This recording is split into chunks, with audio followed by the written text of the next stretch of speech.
Labą dieną, esu Neringa, 3 vaikų mama ir šį kartą norėčiau pakalbėti apie natūralų gimdymą, tai yra be skausmo, be vaistų ir kaip susilaukti sveikų vaikų. Nuo ko viskas prasidėjo, tai kaip prieš daug metų tiesiog perskaičiau knygoje, kad moteris pagimdė vaikelį be skausmų, dideliame malonume. Ir vyras klausė, sako, tai kaip be skausmo, koks čia malonumas gimdyti, ir visą tą procesą palygina, tarkim, kai moteris atsiduoda vyrui iš meilės, tai ji jaučia didelį malonumą, džiaugsmą, o kai ji yra prievartaujama, ji jaučia didelį skausmą, sako, tas pats yra ir su gimdymu. Tai mane tas dalykas labai užkabino ir tiesiog pagalvojau, kad aš irgi noriu gimdyti su džiaugsmu, lengvai, džiaugsmingai. Ir pradėjau ieškoti informacijos. Apklausiau daug moterų, tiesiog ieškojau moterų, kurios sėkmingai gimdė, kurios tą procesą gali su džiaugsmu prisiminti. Stebėjau, kad ir kaip atsiveda katės, šunys, ožkos, niekas nekaukia, niekas jiem ten neskauda, tiesiog natūralus procesas, o moteriai kažkodėl reikia tokius skausmus kentėti. Tai visą tai, ką aš čia surinkau, taip savo sudėliojau į tokias, kaip pasidariau savo išvadas. Ir kai atėjo laikas, aš išbandžiau visą tą dalyką ant savęs, gimė dideliame džiaugsme 3 vaikeliai. Tai yra patys gražiausi, šviesiausi prisiminimai ir jokio ten skausmo. Tiesiog ramus vaikelio susilaukimas. Tai nėra kažkas labai sudėtingo, nepasiekiama, tiesiog noriu tuo pasidalinti. Kad būtų tai, ir tai kiekvienai moteriai pasiekiama, manau. Kad būtų tai paprasčiau įsiminti, aš visą tai sudėliojau į 10 laiptelių, pavadinkim. Tai pirma, vaikeliui pasiruošimas. Tai turi būti sąmoningas vaikelio pakvietimas.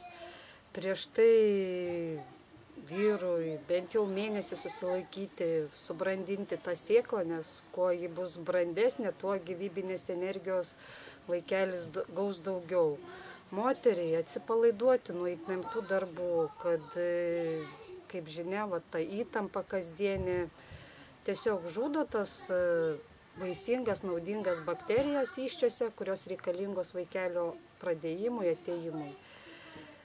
Ir tiesiog svajoti apie vaikelį ir tada jau, kada įvyksta tas vaikelio pakvietimo procesas, tai jau ant rytojaus žinai, kad to vaikelio laukėsi. Ir jeigu tai yra iš tyrų ketinimų, tai jau kaip garantija yra moteriai, kad tu gimdysi be skausmo. Nes jeigu vaikelis pradėtas aistroje nesąmoningai, tai iš karto gimdydama kentėsi skausmus, nes skausmas tiesiog moterį nuskaistina.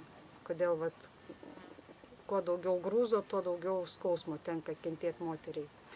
Antra, mityba.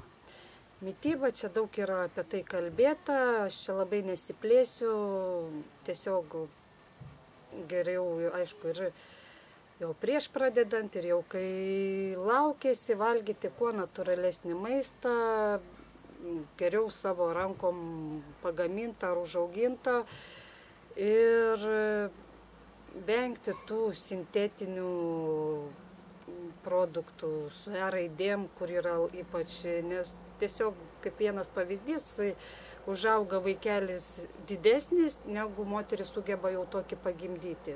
Tiesiog tie sintetiniai produktai tą kaip šalutinį poveikį moteriai sukelia. Dėl to dabar ir to cezario pjūvio labai dažnas reiškinys atsiranda. Gerai, čia aš jau apie alkoholį, rūkymą jau net nekalbu, čia savaime suprantama. Trečia, čia yra tokia smulkmena, bet ją irgi reikėtų atkreipti dėmesį. Tiesiog moteris, pradėkim nešioti sijonus.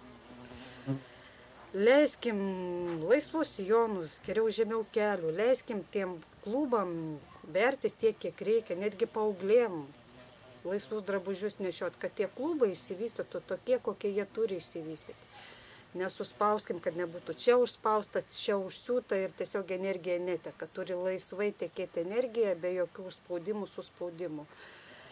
Ir sijonas dargi yra kaip gyvybinės energijos kaupėjas iš žemės, kuri moteriai reikalinga tam, kad vaikelį išnešioti, tam, kad jį pagimdyti, tam, kad auginti, tam, kad kurti šeimyninę laimę ir taip toliau.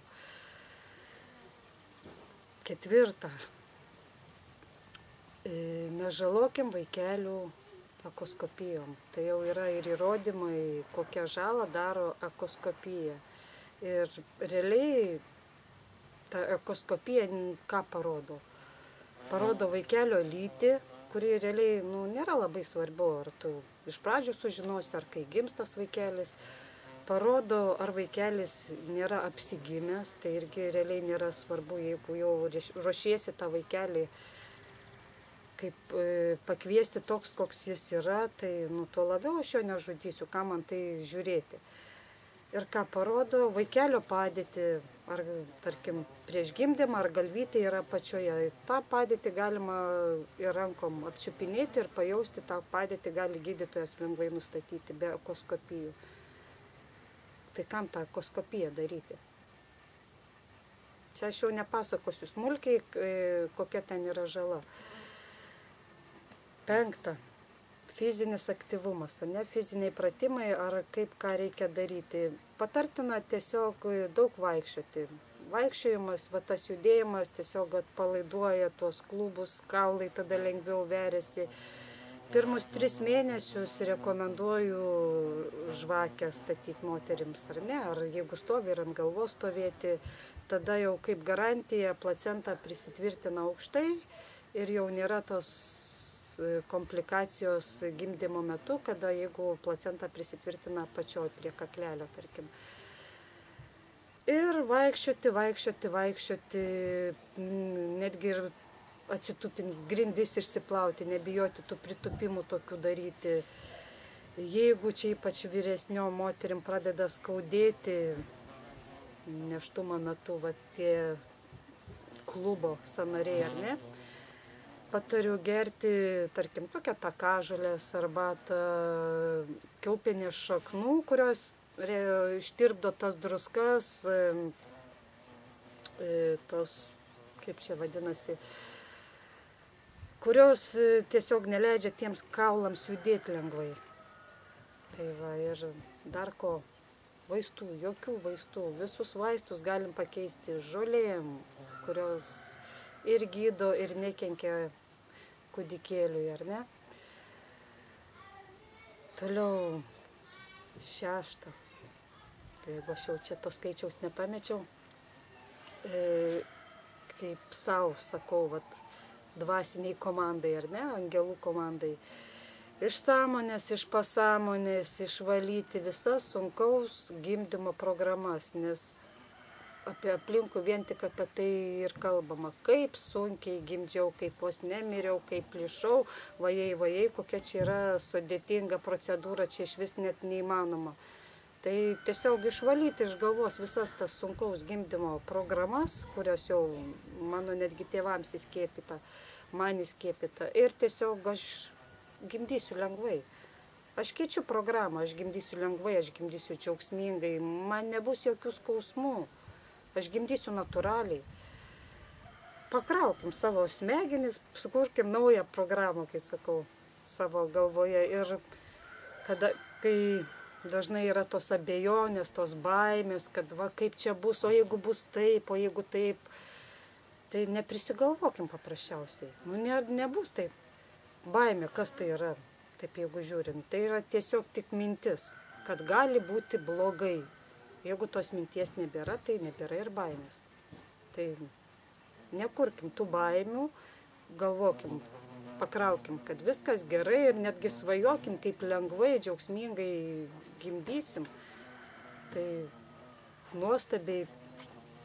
Čia tiesiog susikurkim gražų vaikelio gimimą. Taip, 7. susitvarkyti santykius su savo vyru. Ką reiškia susitvarkyti? Tai turi būti atviras santykis, neturi būti moteris kažko nutilėjo, kažko nepasakė, neatleido, to labiau įsiskaudino. Čia užspaudė, čia nutilėjai, atitinkamai, kai vaikas sumažinta tavo kopija, ten užspausta ir tiesiog bus sunkus gimdymas. Tai ką aš siūlau, ką ir pati dariau, tai tiesiog atvirai viską vyrui sakau, tu dabar ramiai tiesiog mane išklausyk, bet aš turiu visą tai tau pasakyti. Ir atvirai išsakau, kas mane skaudina, kas man nepatinka, aš tiesiog turiu būti laisva nuo tų visų nuoskaudų, užspaudų. Ir kai yra posakis, kad prieš gimdymą moteris turi būti kaip prieš mirtį, apsivaliusi, atleidusi, viską paleidusi, švari. Tai tą ir padarykim. Ta pati reikia padaryti, čia jau sudėtingiau, su savo mama. Nes mama tai yra mūsų kaip laidininkas, galiu sakyti, su visa tai yra mūsų medis, o mes esam jo šaka. Jeigu pas mūsų mama nėra atviro ryšio, kažko neatleidė, užsiskaudinę, mes tiesiog nupjaunam tą šaką, ar ne? Mes jau nebeturim žinių, kaip mums elgtis nėštumo metu, kaip mums elgtis gimdymo metu, kaip vaikelį maitinti, kaip jį auginti. Tiesiog nėra net iš mamos kaip ir palaiminimo. Ir tai yra sudėtinga, sakyčiau, nes visi mes turim problemų su savo mamom, kažkokiu nuoskaudu. Ir tą atvirą ryšį atkurti yra įvairių metodų. Aš tiesiog duosiu kaip pavyzdį, kuriuo, tarkim, pati naudojausi ir kuris yra veiksmingas, iš karto veikia, tarkim. Tai tiesiog ir galbūt netgi patys pasitikrinsit, ar tikrai aš galiu tai padaryti. Tarkim, paimti mamą už rankų, žiūrėti į akis ir sakyti, mama, aš labai tavęs atsiprašau, kad aš ant tavęs pykau ir dar pykstu už tą ir tą ir tą konkrečiai. Aš labai tavęs atsiprašau, kad aš tau meluoju, nes aš bijau būti savimi. Aš labai tavęs atsiprašau, kad aš vengiu su tavim atvirų pokalbių. Aš labai tavęs atsiprašau, kad aš tavęs, tarkim, nepasitikiu. Aš labai tavęs atsiprašau, kad aš tavęs bijau. Visa tai, kas guli, kas negero, nemalonaus, tiesiog išsakom, to nebelieka. Kol to neišsakysim, tol negalėsim sakyti paskui, mama, bet aš tau esu labai dėkinga už tai, kad aš esu moteris. Aš tau esu labai dėkinga, kad tu mane išmokinai mylėti. Aš tau esu labai dėkinga, kad tu mane pagimdėjai. Aš tau esu labai dėkinga, kad tada, kai man labai tavęs reikėjo, tu buvai šalia ir tu mane pastiprinai. Čia yra begalė, gali sakyti, dėkingumo yra labai daug. Ir po viso to natūraliai jau gali pasakyti, mama, kaip aš tave myliu. Tu man esi brangiausias žmogus ir viskas, blokas. Visi ledai dūžta ir energija teka laisvai ir iš mamos netgi jaučiasi tas iš širdies palaiminimas. Ne, kaip sakau, per egoizmą laikymas ir kontroliavimas tavęs, o iš širdies palaiminimas. Aš tavim dukra tikiu. Tai čia yra įvairių metodų, aš tiesiog tokį paprasčiausią, greičiausią, kas iš karto veikia. Tarkim, jeigu mama mirusi yra, tai tiesiog parašyti laiškų. Ta pačia seka. Atsiprašau, kad pykstu, dėkoju ir galiausiai myliu. 40 laiškų būtų gerai parašyti. Tada jau per tos 40 laiškų jau tiesiog savaime viską jau išsakai. Tai va, su vyru susitvarkėm, mamoms atleidom, jeigu peržiūrėti, ar nėra kažkokių neatleidimų, nuoskaudų, tarkim, kad ir su uošviene. Irgi ateiti, atsiprašau, bet aš tada supykau, aš tada taip sureagavau, ar ne? Va, dar vienas. Ir tada pasiruošiam gražiam gimdymui.